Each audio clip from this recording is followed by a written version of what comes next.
Assalamualaikum sahabat Dear Alia. Welcome back to my channel Titania Story Series. Saya akan kembali membacakan kisah Dear Alia, Melabuhkan Cinta pada Pria Beristri, Bab 3, Kalah oleh Cinta yang Halal. Jangan lupa like, komen, share, subscribe, dan nyalakan lonceng.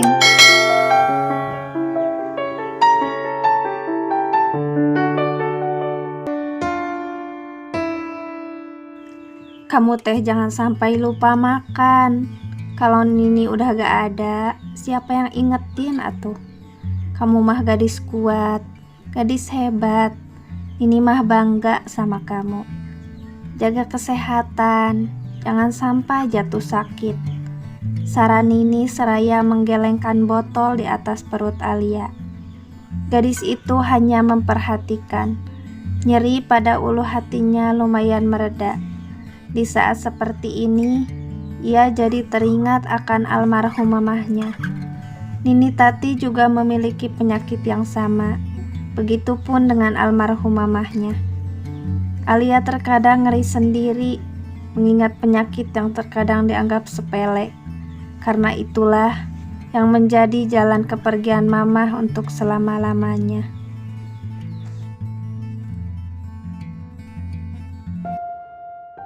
Mendingan te? Tanya Nini Tati setelah merasa panas pada botol mulai dingin. Alia mengangguk seraya mengulas senyum. Ia sangat berterima kasih karena Nini Tatilah satu-satunya keluarga yang ia miliki. Nini yang selalu perhatian padanya.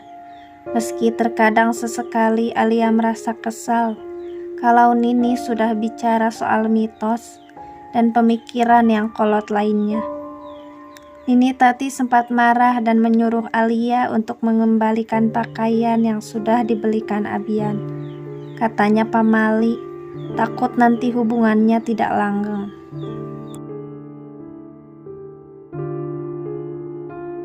Alia tersenyum getir saat ingat mitos itu.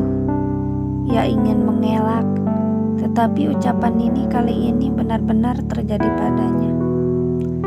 Tuh pan, tos murung deui, protes Nini saat melihat perubahan pada wajah Alia.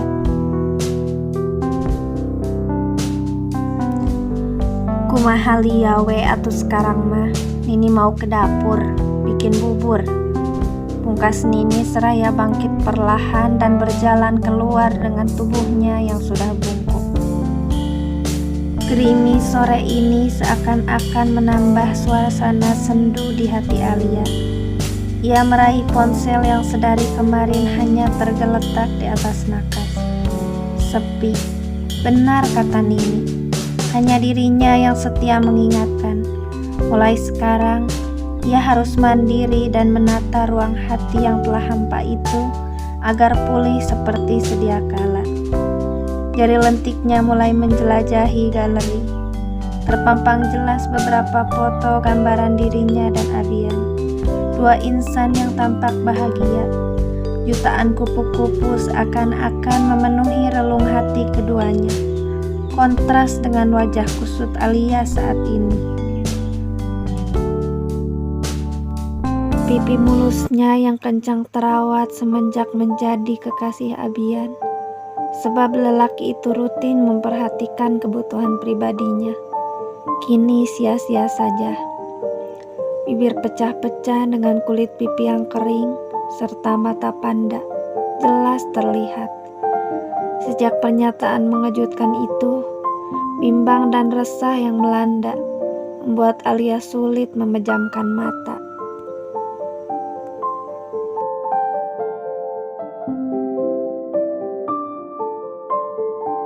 Maira terduduk di tepi ranjang dengan tatapan kosong. Lalu, ia mulai paham kenapa belakangan ini Abian jarang sekali meminta haknya. Dirinya tergantikan. Seharusnya Maira menyadari itu sedari awal. Jadinya ia tidak terlalu sakit hati. Bodoh, ia merutuki diri sendiri dalam hati.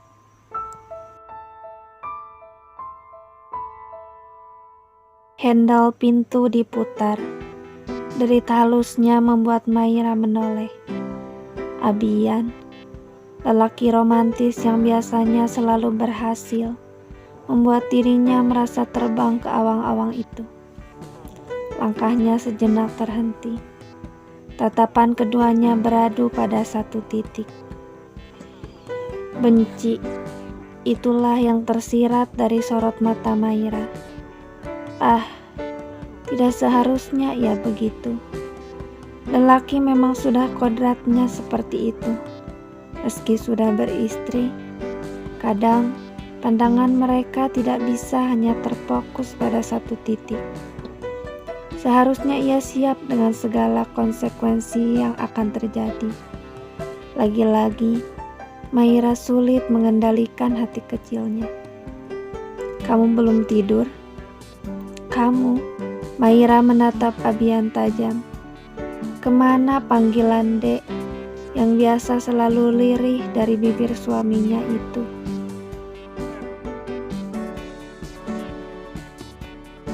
Abian duduk di samping Maira. Lantas perempuan itu berpaling seiring buliran bening yang jatuh dari pelupuk matanya. Lelaki itu meraih jemari Maira. Ingin sekali Maira menepis, tetapi cinta untuk Abian masih ada. Ia tak bisa. Saya minta maaf, ucap Abian lirih. Maira terdiam. Saya tidak bisa secara langsung melupakannya, tapi saya akan berusaha. Sambung Abian diakhiri kecupan pada jemari Maira. Kamu mau kan? Tanya Abian kemudian.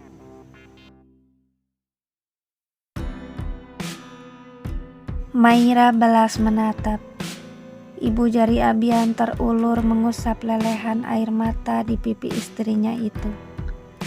Sebentar, ucap Abian seraya bangkit. Melangkah ke arah pintu lalu menguncinya. Langkahnya berlanjut ke arah jendela.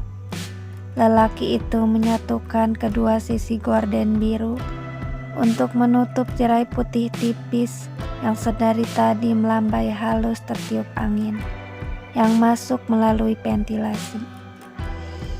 Malam syahdu itu kembali terulang. Sementara ponsel pintar di atas nakas sedari tadi hanya bergetar karena pemiliknya sengaja menyetel mode hening. Ponsel kembali menyala dan bergetar. Gambaran si penelpon yang hanya tampak wajah samping menghiasi layar. Tertera nama Li Kuci, kepanjangan dari Lia Kucinta. Panggilan kesayangan yang disematkan si pemilik. Posisi ponsel yang terus bergeser ke pinggir menyebabkan benda pipih itu akhirnya terjatuh, memantul di atas karpet bulu. Sia-sia, kedua insan itu tidur terlelap usai mengarungi peraduan cinta yang halal, damai dan mesra.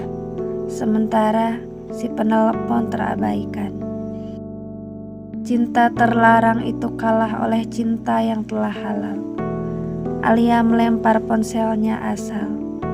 Ia menenggelamkan wajahnya di bantal, menangis terseduh-seduh akibat menahan rindu yang menggebu. Berharap semuanya hanya mimpi, dan esok ia merasa lega.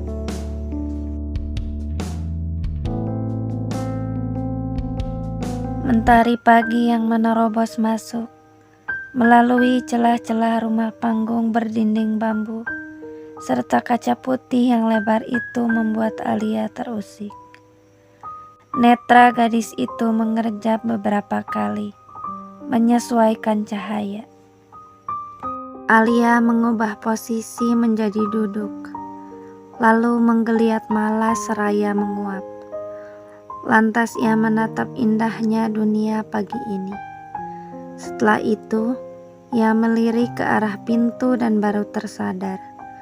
Nini tidak membangunkan. Tumben, batinnya berkata. Alia sering protes kalau dibangunkan Nini subuh-subuh untuk sholat. Dengan alasan, ia pulang karena ingin tidur pulas sampai pagi tanpa gangguan. Karena baginya, sudah cukup harus bangun pagi-pagi saat sedang bekerja.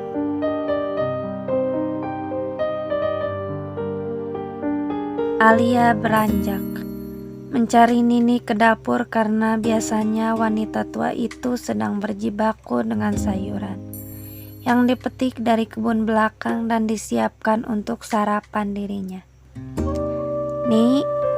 Nini, panggilnya seraya membuka tirai yang usang dan warnanya sudah memudar itu.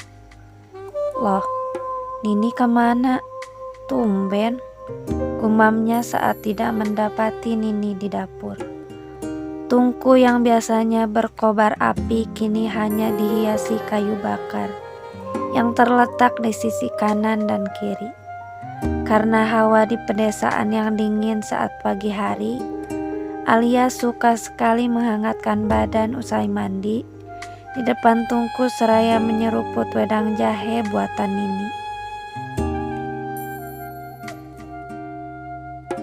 Jangankan wedang, Nini pun sepertinya belum sempat memetik sayuran. Alia kemudian mengayun kakinya ke kamar Nini. Tanpa izin, ia langsung masuk ke kamar yang hanya ditutupi gorden itu. Alia menghela napas lega. Nini berbaring di atas sajadah. Sepertinya ia tertidur usai sholat subuh. Alia mendekat, berjongkok hendak membangunkan. Nih, bangun. Udah pagi nih. Biasanya marah-marah bilang aku neblek kalau bangunnya siang. Ini sekarang Nini malah nyontohin, ucap Alia seraya mengguncang pelan bahu Nini Tati. Alia mengerutkan dahi. Tidak biasanya Nini seperti ini. Nih, Alia menyentuh pipi Nini.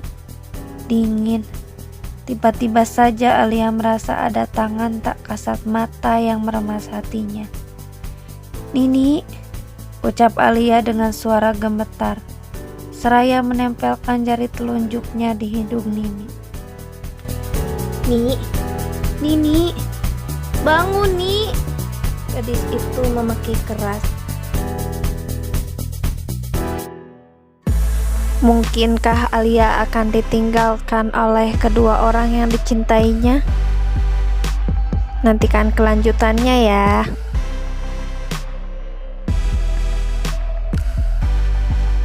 Terima kasih sudah menonton. Jangan lupa sukai dan berlangganan ya.